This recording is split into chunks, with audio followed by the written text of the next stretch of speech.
Hello students, welcome back to our channel. Students, last lecture में हमने exercise 6.3 खत्म कर ली है।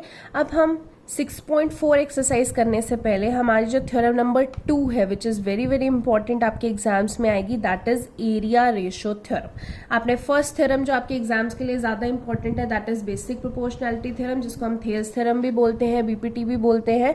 सेकेंड थ्योरम जो हमारी एक्सरसाइज में आगे यूज होगी, that is area ratio theorem.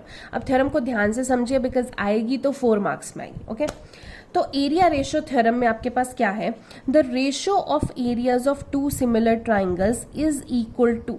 अब ध्यान से समझिए, ratio of areas of two similar triangles, दो सिमिलर ट्राइंगल्स हैं, उनके एरियाज की रेशो। मतलब अगर मैं ट्राइंगल एबीसी बना रही हूं और दूसरी ट्राइंगल पीक्यूआर बना रही हूं, तो एबीसी और पीक्यूआर की जो रेशो है, ठीक है, इनके एरियाज की, इज इक्वल टू, यहां पे क्या है, is equal to the square of the ratio of their corresponding sides. उनकी कॉरस्पॉन्डिंग साइड्स की रेशो का स्क्वायर के बराबर होगी। कॉरस्पॉन्डिंग साइड्स कैसे, ए बी और इसकी कॉरस्पॉन्डिंग साइड पी क्यू, दोनों को रेशो में लेके आएंगे और उनके स्क्वायर के बराबर, या फिर इज इक्वल टू इसकी बी सी और इधर क्यू आर, इनके स्क्वायर के बराबर, या फिर इसका ए सी और इसका पी आर, इनके स्क्वायर के बराबर। ठीक है, ये आपकी एरिया रेशियो थ्योरम है। और गिवन में आपको क्या कहता है कि ट्राइंगल जो है एबीसी और जो ट्राइंगल पी क्यू आर है, ये दोनों क्या होंगी, सिमिलर होंगी। ये गिवन में आपको दे रखा है। ठीक है, अब करेंगे कैसे, प्रूफ देखते हैं इसका। प्रूफ में आपने सबसे पहले एरिया ऑफ ट्राइंगल एबीसी लेना है। आपको पता है एरिया ऑफ ट्राइंगल क्या होता है, half into base into height. तो वही हम करेंगे। हमने यहाँ पे EM जो है वो परपेंडिकुलर बनाया BC पे, और इधर PN परपेंडिकुलर बनाया QR पे। ठीक है, आप ये कंस्ट्रक्शन में भी लिख सकते हो, draw AM perpendicular to BC, draw PN perpendicular to QR। ठीक है, अब हमने ABC अगर ट्राइंगल एरिया लेते हैं तो इसका क्या होगा, हाफ बेस यानी कि BC इंटू हाइट AM, तो half into BC into AM। ऐसे हम इधर लेंगे PQR का, तो PQR को लेंगे तो half into QR into PN, तो half into QR into PN। अब क्या करेंगे, दोनों को डिवाइड कर देंगे, तो ABC अपॉन PQR इधर देखेंगे, इन दोनों को डिवाइड करेंगे तो लिख दिया ऐसे। कैंसिल क्या हो रहा है इसमें, हाफ से हाफ कैंसिल हो रहा है, तो क्या बचा, BC into AM upon QR into PN। ये आपकी फर्स्ट पॉइंट होगा। ठीक है, अब आपने क्या करना है, ये जो हाफ ट्राइंगल है ABM और इधर हाफ ट्राइंगल है PQN, हम इनको सिमिलर करेंगे। ठीक है, सिमिलर करने के लिए रीजंस चाहिए, हमारे पास दो रीजंस हैं। एक तो एंगल B और एंगल Q बराबर है। क्यों, क्योंकि ABC ट्राइंगल और PQR तो बराबर दे रखी हैं, सॉरी सिमिलर दे रखी हैं। अगर ये वाली ट्राइंगल और ये वाली ट्राइंगल सिमिलर होगी तो इसका ये वाला एंगल और ये वाला एंगल तो बराबर होगा ना, कॉरस्पॉन्डिंग एंगल्स आर इक्वल। तो angle B is equal to angle Q। Reason देना है कि triangle ABC is similar to triangle PQR। फिर angle M is equal to N। ये जो एंगल M है, आप इसको चाहें तो एंगल 1 2 भी दे सकते हैं, ऐसे भी लिख सकते हैं कि इस ट्राइंगल का एंगल 1 और इस ट्राइंगल का एंगल 2, ये आपका ईच 90 आ रहा है। 90 क्यों, क्योंकि आपने ये इसमें परपेंडिकुलर बनाया था, तो ईच 90। इससे क्या हुआ, दो एंगल के रीजन आ गए, दोनों ट्राइंगल सिमिलर होगी bye angle similarity. Triangle similar होगी तो हम प्रोपोर्शन लिख सकते हैं। अगर मैं इसका प्रोपोर्शन लिख रही हूँ AM, तो इधर भी क्या होगा, PN, तो AM अपॉन PN। इसका प्रोपोर्शन लिख रही हूँ AB और इधर प्रोपोर्शन क्या होगा, PQ, AB अपॉन PQ। ठीक है, हमने कैसे बनाया, आप इधर से नहीं लिखेंगे तो इधर फिगर में देख के भी लिख सकते हैं। इसकी साइड AB किसके बराबर होगी, PQ के, और इधर AM किसके बराबर प्रोपोर्शन में होगा, PN के। तो AM upon PN is equal to AB upon PQ। ये आपकी सेकेंड इक्वेशन बन गई। ठीक है, अब ये पूरी की पूरी ट्राइंगल ABC और ये ट्राइंगल PQR, ये आपको तो सिमिलर दे रखी है। अगर ये सिमिलर है तो तीनों साइड जो है वो प्रोपोर्शन में होंगी। वही AB upon PQ is equal to BC upon QR is equal to AC upon PR, तीनों साइड्स प्रोपोर्शन में होंगी। ठीक है, अब इन्हीं रिजल्ट्स को ना हम यूज करेंगे। हम यहां से स्टार्ट करते हैं दोबारा से। ABC अपॉन PQR था, तो ABC अपॉन PQR लिखा इज इक्वल टू, इसका रिजल्ट क्या निकला था, BC upon QR into AM upon PN, ये रिजल्ट निकला था। हमने क्या करना है, फर्स्ट और थर्ड इक्वेशन को देखिए। यहाँ पे मैं BC अपॉन QR की जगह, ये रहा BC अपॉन QR, इसकी जगह AB अपॉन PQ लिख सकती हूँ। तो यहाँ पे BC अपॉन QR की जगह क्या लिखना है, AB अपॉन PQ, क्योंकि BC अपॉन QR और AB अपॉन PQ यहाँ पे बराबर है। तो मैंने इसकी जगह यहाँ पे AB अपॉन PQ लिख दिया, ये इसकी जगह। ठीक है, इंटू AM अपॉन PN तो ऐसे ही रहा, और ब्रैकेट में लिख दिया, कहाँ से आए ये, फ्रॉम 1 and 3, ये लिख दिया। Then A B upon area of triangle A B C upon area of triangle P Q R is equal to, यहाँ पे A B upon P Q तो है ही है, ध्यान रखो मुझे स्क्वायर बनाना है, तो A B upon P Q तो है ही है। अब A M upon P N की जगह भी मुझे A B upon P Q चाहिए, तो A M upon P N ये रहा सेकेंड इक्वेशन में, ये किसके बराबर है, A B upon P Q, तो यहाँ पे A M upon P N की जगह A B upon P Q लिख दिया, कैसे, फ्रॉम इक्वेशन 2। इससे क्या हुआ, A B into A B square हो जाएगा, P Q into P Q square हो जाएगा।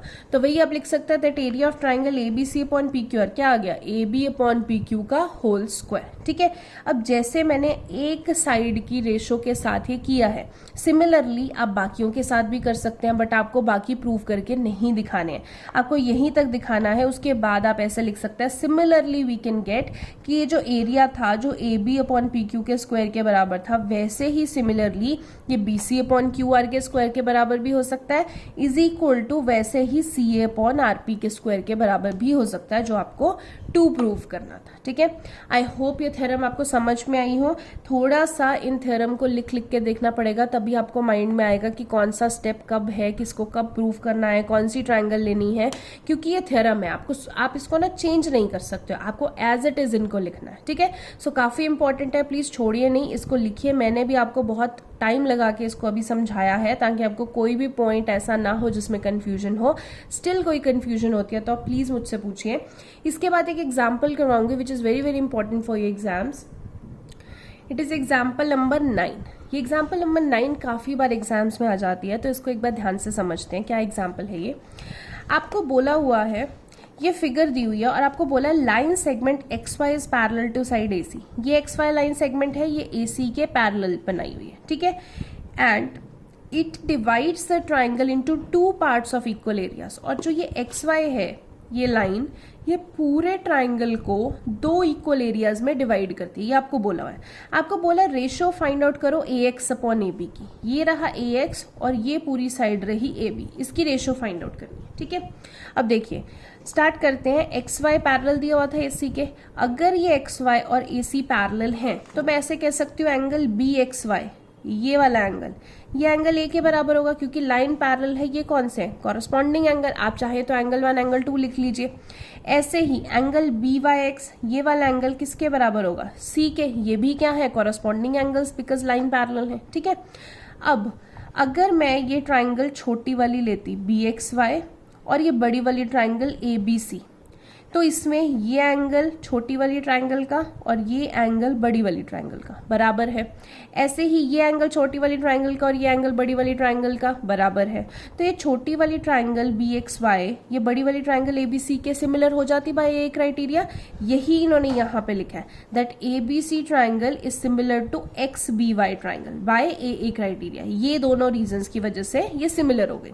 अब जब ये सिमिलर हो गई तो अभी हमने एरिया रेशो थ्योरम की है कि अगर 2 ट्राइंगल सिमिलर हैं तो अगर हम उनके एरियाज की रेशो लेते हैं तो उनके कॉरस्पॉन्डिंग साइड के रेशो के स्क्वायर के बराबर होगी। ठीक है, तो ये दोनों ट्राइंगल तो सिमिलर है, तो लिख सकते हैं A B C upon X P Y is equal to क्या होगा, इन दोनों ट्राइंगल्स की साइड्स के रेशो के बराबर। तो अगर इसकी साइड में ए बी ले रही हूं तो इसकी साइड क्या लेनी पड़ेगी, एक्स बी। ठीक है, तो A B upon X B के होल स्क्वायर के बराबर। यहाँ पे आप थ्योरम 6.6 नहीं लिखेंगे, एरिया रेशो थ्योरम लिखेंगे। ठीक है, अब ऑल्सो आपको क्वेश्चन में दिया हुआ है कि जो ये एक्स वाई है ये ट्राइंगल को 2 इक्वल हाफ्स में डिवाइड कर रहा है। तो अगर मैं ऐसे लिखूं कि जो ये ए बी सी ट्राइंगल है वो ये एक्स बी वाई का ट्वाइस है, तो कोई बुरा तो नहीं होगा, क्योंकि वैसे भी इसको और इसका दोनों बराबर का पोर्शन है, ये क्वेश्चन में दिया हुआ है। तो मैंने लिखा है A B C twice of X B Y है, वो लिख दिया। अब ये ए बी सी इधर जाके डिवाइड हो जाएगा तो नीचे ए बी सी आ जाएगा, इधर सिर्फ 2 बचा, 2 के नीचे और कुछ नहीं है तो 1 लिख दिया। ठीक है, अब ये आपकी फर्स्ट इक्वेशन है, ये आपकी सेकंड इक्वेशन है। दोनों इक्वेशंस को देखिए तो लेफ्ट हैंड साइड और लेफ्ट हैंड साइड तो बराबर है, तो ये कैंसिल हो जाएगी, तो इसकी राइट हैंड साइड और इसकी राइट हैंड साइड बराबर आ जाएगी।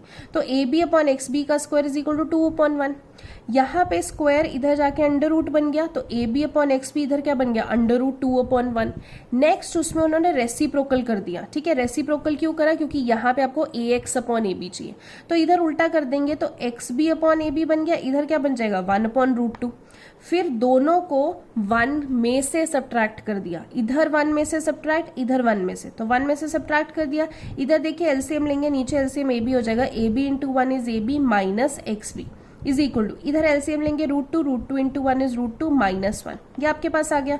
अब ए बी में से एक्स बी निकालेंगे, ए बी में से एक्स बी निकाल दिया, क्या बचा आपके पास ए एक्स, तो यहाँ पे ए एक्स लिख देंगे। नीचे क्या चाहिए ए बी, और इधर क्या बन गया √2 माइनस 1 इंटू अपॉन √2।